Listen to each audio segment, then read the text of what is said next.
درس قرآن سورہ کافرون بائے مفتی جہانگیر طائب بابے نوروی آپ حضرات سماعت فرمائے۔ السلام علیکم ورحمۃ اللہ وبرکاتہ۔ نحمدہ ونصلی علی رسولہ الکریم، اما بعد۔ اعوذ باللہ من الشیطان الرجیم، بسم اللہ الرحمن الرحیم۔ قل يا أيها الكافرون لا أعبد ما تعبدون ولا أنتم عابدون ما أعبد ولا أنا عابد ما عبدتم ولا أنتم عابدون ما أعبد لكم دينكم ولي دين صدق الله العلي العظيم۔ محترم سامعین، درس قرآن کا سلسلہ چل رہا ہے۔ اس درس میں سورہ کافرون کا درس ہونا ہے۔ یہ سورت 6 آیتوں پہ مشتمل ہے اور یہ سورت مکی ہے، یعنی سورت کا نزول مکے میں ہوا۔ بہت مشہور معروف سورت ہے، ہر کس و ناکس اس کی تلاوت کرتے ہیں۔ نمازوں میں بھی عام طور سے یہ سورت پڑھی جاتی ہے۔ چاروں قل میں ایک یہ بھی قل ہے، قل یا ایھا الکافرون۔ اس سورت پاک کا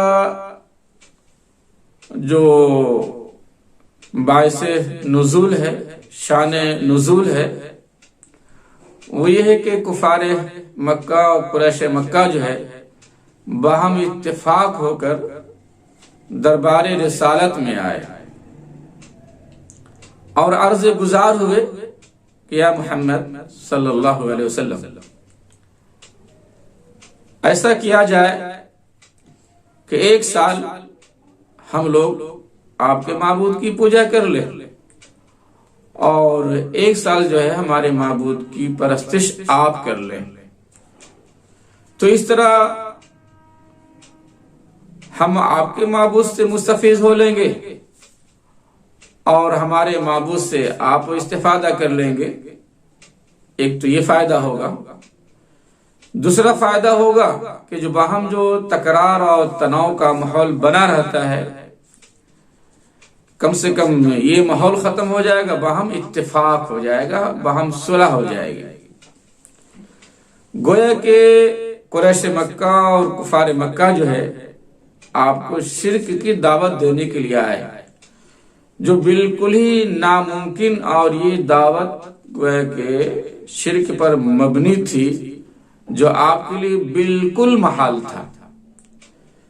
نبی کا تو کام ہوتا ہے توحید کی دعوت دینا، وحدانیت کی تعلیم دینا، ایک معبود برحق کی طرف لوگوں کو بلانا، مدعو کرنا، معبودان باطلہ سے بیزار کرنا اور اس کی پوجا کو، اس کے وجود کو بائیکاٹ کرنا۔ لیکن یہ معاملہ بالکل برعکس تھا۔ لیکن حضور پاک علیہ السلام نے سکوت فرمایا، خاموش رہے۔ اللہ اکبر۔ جبریل علیہ السلام یہ سورت لے کر چلے آئے، یعنی سورہ کافرون کا نزول ہو گیا۔ جب یہ نزول ہوا تو اپنی بھری محفل میں، بھرے مجمع میں ان کے بیچ اس سورت پاک کی آپ تلاوت فرمائی، جس میں بالکل کلیئر تھا، صاف ستھری بات تھی، اور کہہ لیجئے کہ کفر سے، شرک سے کھلا بیزاری کا اعلان فرما دیا گیا، اور آپ سے کہہ دیا گیا کہ ان سے کہہ دیجئے قل یا ایھا الکافرون، کہہ دیجئے کہ اے کافرو، اے مشرکو، اے کفار مکہ، اے قریش مکہ، سن لو لا عابد ما تعبدون، میں عبادت نہیں کروں گا جس کی تم لوگ عبادت کرتے ہو۔ اور جب یہ شرط ہے تو یہ بھی سن لو، ولا انتم عابدون ما اعبد، تم بھی عبادت میرے معبود کی مت کرو۔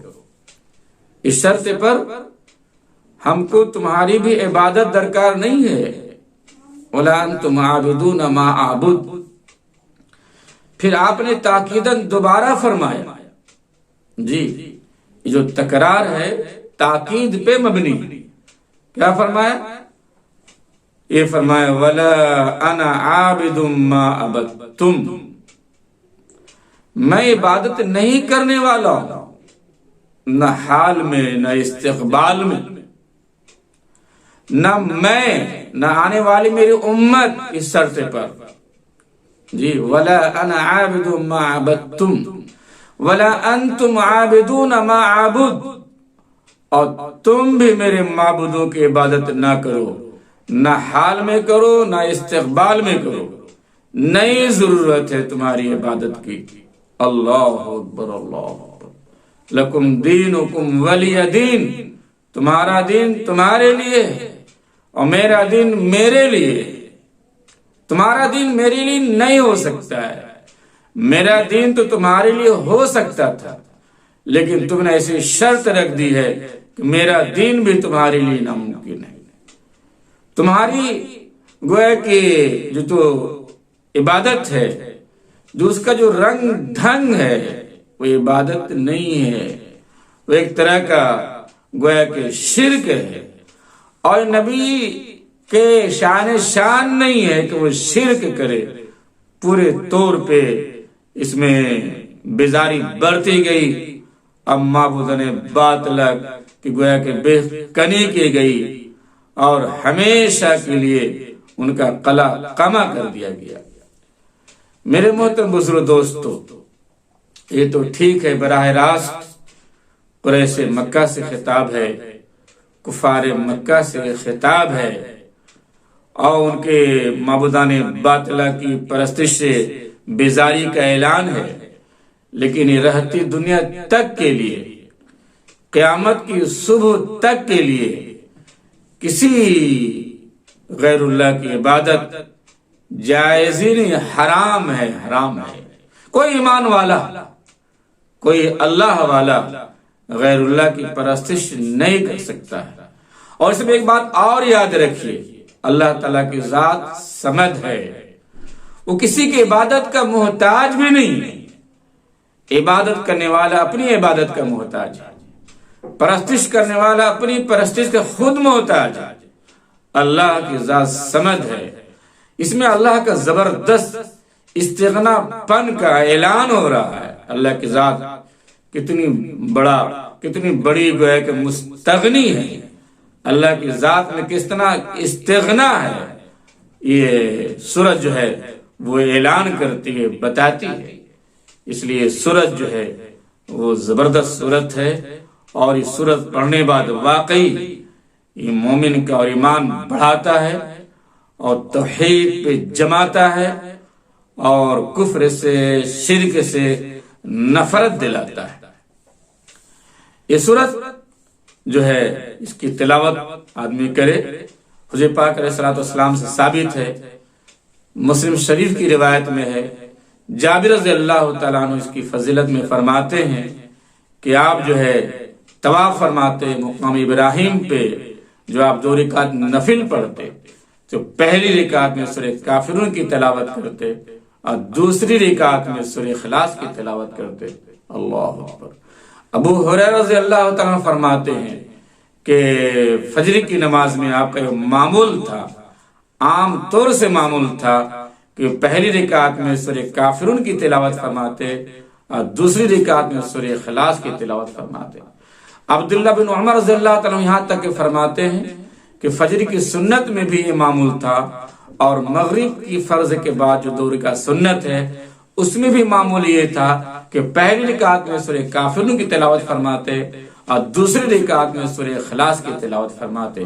گویا کہ دونوں سورت کو ملا کر کے گویا کہ کلمہ بنتا ہے، لا الہ الا اللہ محمد الرسول اللہ۔ گویا کہ ہر صبح ہر شام اس سورت کو پڑھنے کے بعد ایمان کی تجدید ہوتی ہے، معبودان باطلہ سے گویا کہ مومن بیزار ہوتا ہے، اور سورہ اخلاص پڑھ کر کے ایک معبود برحق، ایک اللہ کی پرستار کا وہ اعلان کرتا ہے، گویا کہ اللہ کو مانتا ہے اور اللہ کی ربوبیت، الوہیت، معبودیت کا بندہ مومن صدق کے دل سے قائل ہوتا ہے۔ یہ ہے سورہ کافرون۔ اس لیے میرے محترم بزرگ دوستو، یہ سورہ کافرون عجیب و غریب سورت، ہمارے بیچ یہ سورت پڑھی جاتی ہے، کم سے کم معنی نہ صحیح تو اس سورہ پاک کا مفہوم تو ذہن میں رہنا چاہیے۔ اس لیے میں نے کوشش کی ہے کہ سورہ پاک کا معنی اور مفہوم کھول کے آپ کے سامنے رکھا جائے۔ میں بہت زیادہ اس کے نکات کی طرف نہیں جا رہا ہوں، میں بہت زیادہ نقطہ سنجی نہیں کر رہا ہوں، بلکہ سادہ اور سیدھا معنی کرتا ہوں اور اس کا مفہوم بیان کر دے رہا ہوں، شان نزول بیان کر دے رہا ہوں، اور ہلکی پھلکی جو فضیلت ہے یہ آپ سامنے رکھ رہا ہوں تاکہ تھوڑی مناسبت ہو جائے اور اس سورت سے کچھ ہماری مانوسیت بڑھ جائے اور پڑھنے میں کچھ لطف ہو اور پڑھنے میں کچھ گویا کہ ہمارا مزہ آ جائے کہ کیا کافرون ہے اور کافرون اندر کیا مضامین ہے۔ اس کے پیچھے ایک واقعہ اور ہے، علی رضی اللہ تعالیٰ عنہ۔ یہ بھی یاد رکھیے کہ شراب کی اس وقت حرمت نہیں ہوئی تھی، شراب پینا گویا کہ حلال تھا، عام طور سے لوگ پیتے تھے۔ تو ایک محفل تھی، ایک مجلس تھی، اس میں صحابہ کرام تھے، علی رضی اللہ تعالیٰ عنہ بھی تھے۔ مغرب کی نماز کا وقت تھا، پیتے پیتے مغرب کی نماز کا وقت آ گیا، یعنی گویا کہ مغرب کی اذان ہو گئی، پی ہی رہے تھے اور پی کے سب مست تھے اور نشہ آنا تو یقینی ہے، نشہ بھی تھا۔ تو لوگوں نے علی رضی اللہ تعالیٰ عنہ کو امامت کے لیے مامور کیا۔ علی رضی اللہ تعالیٰ عنہ امامت کے لیے آگے بڑھے مصلی پہ اور آپ نے نماز شروع کی۔ پہلی رکعت میں آپ نے سورہ کافرون کی تلاوت شروع کی۔ اتفاق کہیے حالت نشہ میں زبان پھسل گئی اور زبان پہ گویا کہ الٹا کلمہ آ گیا۔ کہنا یہ چاہیے تھا قل یا ایھا الکافرون لا اعبد ما تعبدون، آپ یہ کہہ گئے قل یا ایھا الکافرون اعبد ما تعبدون۔ تو علی رضی اللہ تعالیٰ عنہ نے لا اعبد ما تعبدون کے بجائے اعبد ما تعبدون کہہ دیا۔ اب ظاہر ہے کہ معنی بالکل بگڑ گیا، معنی بالکل الٹا ہو گیا، مفہوم بالکل برعکس سے ہو گیا، نماز فاسد ہو گئی، نماز باطل ہوئی۔ صحابہ کرام جو ہاں موجود تھے دربار رسالت میں تشریف لائے اور ساری بات سامنے آئی۔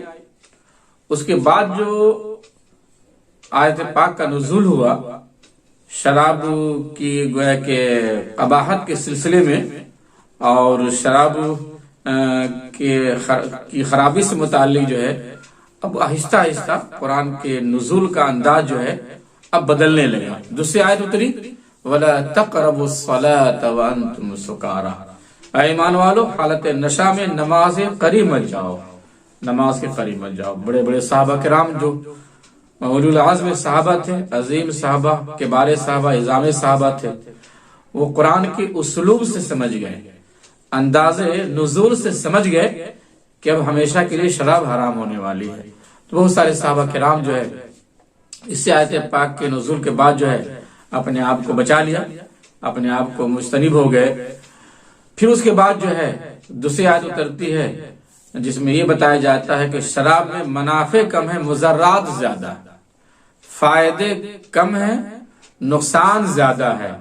اب صحابہ کرام نے پورے طور پہ سمجھ لیے کہ اب جو ہے ہماری ذہن سازی ہو رہی ہے، شراب کی قباحت اور شراب کی جو ہے گویا کہ نفرت اور نجاست جو ہے اب آہستہ آہستہ بتایا جا رہا ہے۔ پھر تیسری بار یہی ہوا جب ذہن سازی ہو گئی، سارے صحابہ کرام کا مزاج بن گیا اور نفرت دل میں اتر آئی، اللہ تعالیٰ نے تیسرے بار میں جو ہے ہمیشہ کے لیے شراب کو حرام قرار دے دیا۔ تو میرے محترم بزرگ دوستو، شراب کی جو حرمت کی جو محرک صورت بنی ہے یہ سورہ کافرون بنی ہے، اور یہی وجہ بنی۔ میرے محترم بزرگ دوستو، یہ سورۃ پاک جو ہے کچھ ایسی ہے بھی کہ اگر آپ نے ذرا سا بے خیالی میں پڑھے اور استہزار کے ساتھ تلاوت نہ کرے تو ممکن ہے کہ مفہوم کچھ بدل جائے اور زبان پھسل جائے یا متشابہات لگ جائے۔ تو قرآن جو ہے بہت ہی استہزار کے ساتھ پڑھنا چاہیے، اور خاص طور سے جو سورہ کافرون ہے اور مزید استہزار کے ساتھ اس کی تلاوت کرنی چاہیے، نماز میں بھی اور خارج نماز میں بھی۔ چونکہ یہ سورت ہمارے بیچ میں پڑھی جانے والی ہے تو کم سے کم معنی نہ صحیح اس کا مفہوم ہمارے ذہن میں رہے کہ ہم کیا پڑھ رہے ہیں، اس کا مفہوم کیا ہے، اور اس سورۃ پاک کا شان نزول کیا ہے۔ اللہ تعالیٰ آپ کو قرآن سے قریب کر دے اور قرآن فہمی، قرآن دانی اور قرآن خوانی کی توفیق عطا فرمائے۔ وآخر دعوانا ان الحمد للہ رب العالمین۔